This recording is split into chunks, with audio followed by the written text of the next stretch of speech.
The More You Know is a media and tech literacy series produced by Independent Thinker. It aims to help the public become more knowledgeable about our digital world. In this episode, we cover cybersecurity for the people, end-to-end encryption, how Signal app protects your digital life. Think about the last text message you sent. Like literally right now, just bring it to mind for a second. Probably something pretty mundane, right? Right, yeah, or maybe the last phone call you made. Just picture the person you were talking to and picture what you actually said. Now ask yourself, how private was that conversation really? Oh, man. I mean, if you're like most people, you probably just assume it's a closed loop. Exactly. Yeah. We have this built-in assumption that the screen in our hand is essentially a soundproof booth. But let's be real. The reality is sending a standard SMS text is basically like sending a postcard through the mail. A digital postcard. Yeah, a digital postcard. Anyone processing it along the delivery route can just flip it over and read exactly what you wrote. There is no envelope. Which is a terrifying thought when you really sit with it. It is. And so today our mission for this deep dive into the source material is to explore the actual reality of digital privacy. We're unpacking why our daily communications are so vulnerable, and we're looking at the actual solutions presented in our sources. Yeah, and we have some really fascinating materials to guide us today. We're looking at excerpts from a YouTube video titled Cybersecurity for the People, Signal. Right. Produced by the investigative nonprofit The Intercept, hosted by Michael Lee. Exactly. And alongside that, we're pulling from a project outlined by IndependenThinker LLC, which is for a bilingual public service announcement aimed at guarding digital privacy, specifically for the Hispanic community. So two very different approaches to the same massive problem. Right. And the core theme anchoring both of these sources is that privacy isn't just, some luxury add-on or a feature for the paranoid. In these sources, it is firmly positioned as a fundamental human right. A right that our standard tools are completely failing to protect. Completely failing. Right. So before we can even talk about protecting our data, we kind of have to understand exactly how exposed it currently is. We need to look at the threat landscape. Yeah, exactly. Which brings us to the first major revelation in the sources regarding the tools we use every single day. The sources explicitly label a startling list of tools as not private. And we're talking about standard voice calls, standard SMS text messages, your email. Yeah. Facebook, Skype, Hangouts. Basically everything. Yeah, the default stuff everyone uses is wide open. And when we say wide open, we have to talk about who the watchers are, who is allegedly looking at this data. Well, the sources synthesize a pretty broad list. It starts with just your basic phone carriers. Right. Then you have the tech giants, Google, Facebook, whose business models rely on this data. And then, crucially, you have domestic and foreign governments. Which is where it gets really intense. Yeah, that includes local police, the FBI, and massive agencies like the NSA. Okay, so to really grasp the urgency here, we have to introduce the political context that the Intercept video provides. And just to be totally clear to you listening, our show takes absolutely no sides here.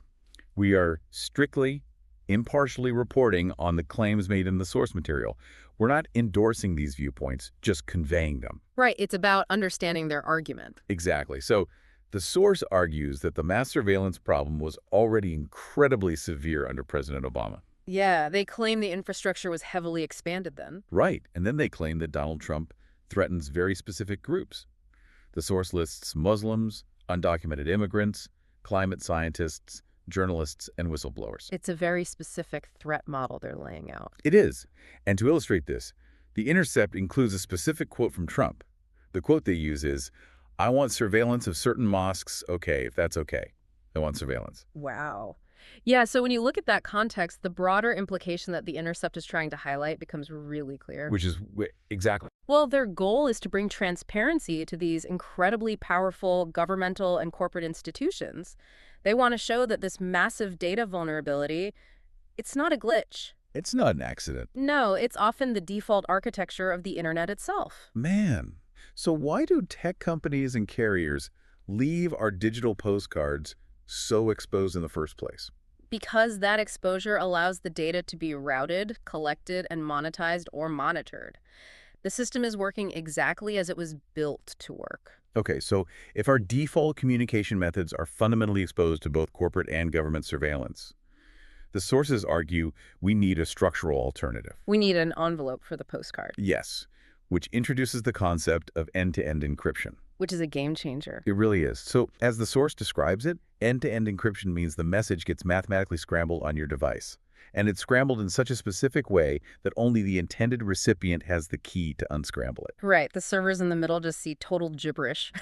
Exactly. And the specific tool recommended by both of our sources to do this is called Signal.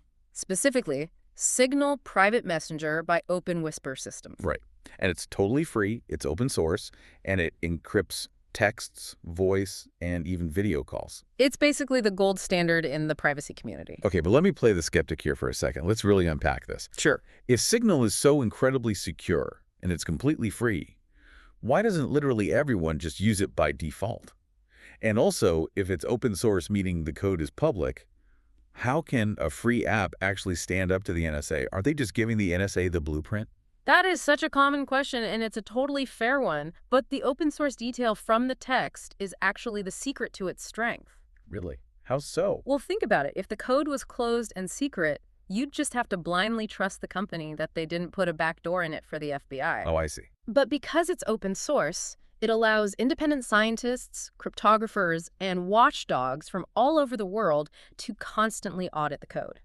They verify that it isn't secretly sharing data. So they're basically checking each other's math. Exactly. And that verifiable trust is why such a diverse group of users rely on it. The text mentions dreamers, BLM organizers, whistleblowers, people who literally rely on this app for their survival against incredibly powerful adversaries. Wow. Okay, so knowing that Signal offers this totally secure scrambled connection is great in theory. But the sources emphasize that the app actually requires the user to actively verify that the encryption hasn't been compromised. Right. It's not a set it and forget it kind of thing. No, it's not. So getting started is easy enough based on the source. You go to the Play Store or the App Store, register your phone number, and boom, you can immediately start encrypted group chats. It feels just like a normal messaging app. Yeah. And you can even set messages to disappear after a specified time, which is pretty cool. But the most crucial security feature mentioned in Michael Lee's breakdown is something called safety numbers. Yes, safety numbers are the core of the verification process. So these are unique numerical codes assigned to each contact. And to ensure the conversation is fully secure, your numbers must exactly match your friend's numbers. And ideally, the source recommends you verify these numbers in person by scanning a QR code on each other's phones. Oh, okay, so you scan the code. But the source mentions something interesting. It says that if a safety number changes later on, it usually just means your friend got a new phone or reinstalled the app. Which happens all the time. Right.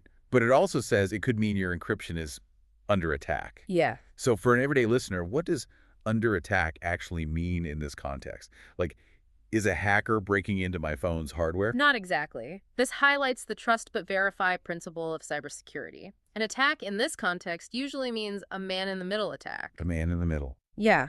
It means a third party, like a surveillance agency, is trying to secretly sit between you and your friend. They intercept the keys to unscramble the message. Oh, wow. But if they try to do that, the math breaks and the safety numbers change. Signal notices and warns you. That's why the source insists on re-verifying if the numbers change, just to be absolutely safe.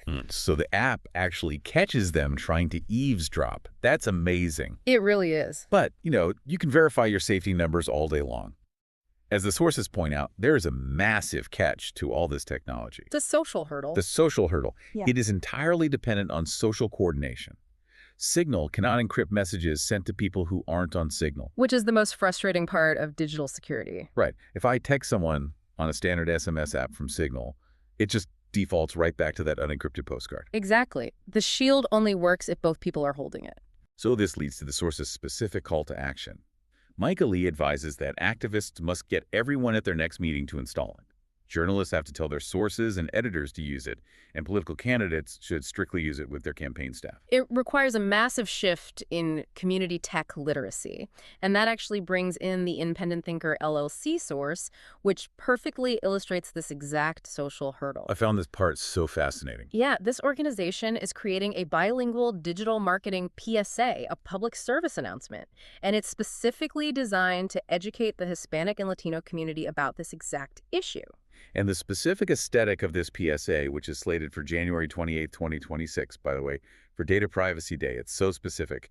They are designing a 1080 by 1920 cell phone video. So it's totally optimized for social media. Exactly. And it features these futuristic visuals, vibrant colors, and they're using vector images to illustrate these abstract tech concepts. To make the invisible math visible and understandable. Right. And it's going to be narrated by a casual, informative female voice with a New York City accent.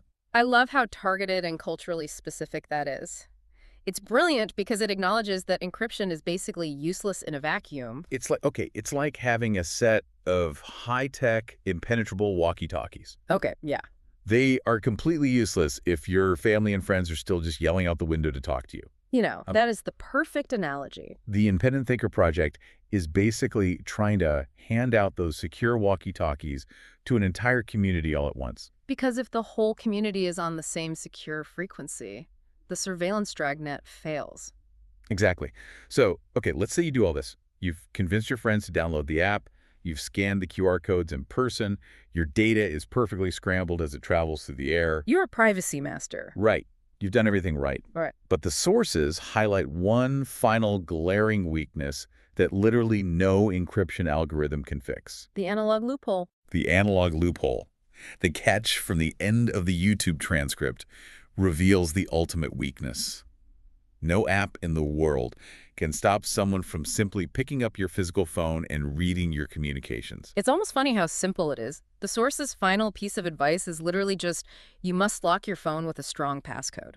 It seems so deeply ironic to me. I mean, after worrying about the NSA and tech billionaires and man-in-the-middle attacks, our biggest threat might just be leaving our phone unlocked on a coffee table. Yeah. Why do we so often overlook the physical security right in front of us? Well, I think it connects back to human psychology. We get so incredibly intimidated by these abstract, invisible threats, right? Like data interception or government surveillance. Because it sounds like sci-fi. Exactly. So we focus all our anxiety there and we completely forget the tangible, physical access points right in our hands. Security is fundamentally a chain, and it's only as strong as its weakest link. If someone physically unlocks your device, the encryption has already done its job of unscrambling the data for the screen. Wow. Yeah, it just bypasses the whole fortress. Completely. So, to wrap up the key takeaways for you listening today, our default communication methods, they are wide open to corporate and government surveillance. End-to-end encryption tools, like Signal, they offer a verified shield. A very strong shield. Yes, but true security requires getting your actual community on board, like the Independent Thinker PSA is trying to do. And crucially, you have to remember to lock your physical device. Right. And looking at all of this together leaves me with a final, lingering question. Something for you to ponder on your own that really builds on these materials. Let's hear it. So, if privacy is truly a fundamental human right, as these sources claim, but achieving it requires you to actively download third-party open-source apps, physically verify numerical codes, convince all your friends to change their habits, and maintain strict physical device security. A lot of work. It is. So are we moving toward a society where privacy is no longer a given right, but a privilege reserved only for those with the time and the tech savvy to constantly defend it? Man, that is a heavy, heavy thought to end on. Privacy is a privilege, not a right. Well, thank you so much for joining us on this deep dive into the source material. We hope it gave you a lot to think about regarding your own digital footprint. Stay curious, and of course, stay secure. For more episodes related to media, social media, tech, and privacy, visit our YouTube channel, Independent Thinker LLC.